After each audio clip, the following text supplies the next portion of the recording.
Do you notice the same thing when you look at these two images? 2 weeks ago, the new Harry Potter trailer dropped, but a whole different conversation took over. Films and TV shows just don't look the same anymore. And this isn't something new. It's not just about color either. If you compare the first Jurassic film to the latest one, you could say the newer one looks more vibrant, more colorful. But somehow, it still doesn't feel as real. So why is that? There are a few reasons for it, but part of it also comes down to choice. New cameras perform so well in low light now that there's less pressure on set to light a scene with the same level of precision and intention as before. A lot of the time, it's also done to make things easier in post. The mindset is basically, keep the lighting flatter, play it safe, fix it later in editing, and avoid having to do extra takes. But back then, light and shadow were one of the most powerful storytelling tools. They reflected a character's inner world. This fix-it-in-post mindset kills the magic of the moment on set, that sense of spontaneity and creativity. Everything turns into this flat, gray, lifeless raw image that gets handed off to colorists later. And it's not just about lighting. With all these extra adjustments, even the actors' faces start to lose their natural texture. And what we're watching begins to feel artificial, almost plastic. Skin pores, fine lines, sweat, all the signs of real life, get smoothed out with digital filters, almost like they've been ironed away.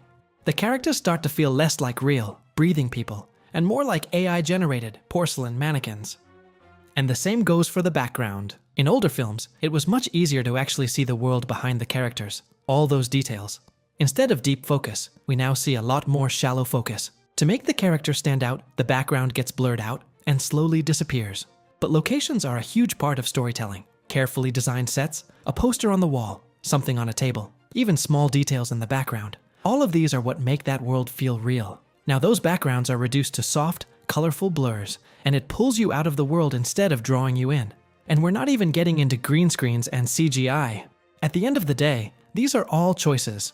Films used to be made for the cinema. Now, especially with streaming platforms, they know these films are being watched while you're eating, or even on the subway. The viewer isn't fully locked in anymore. They're scrolling on their phone, replying to messages, doing something else at the same time. That second screen habit changes how things are shot. Creators start aiming for visuals that are simple and easy to follow, even when you're distracted.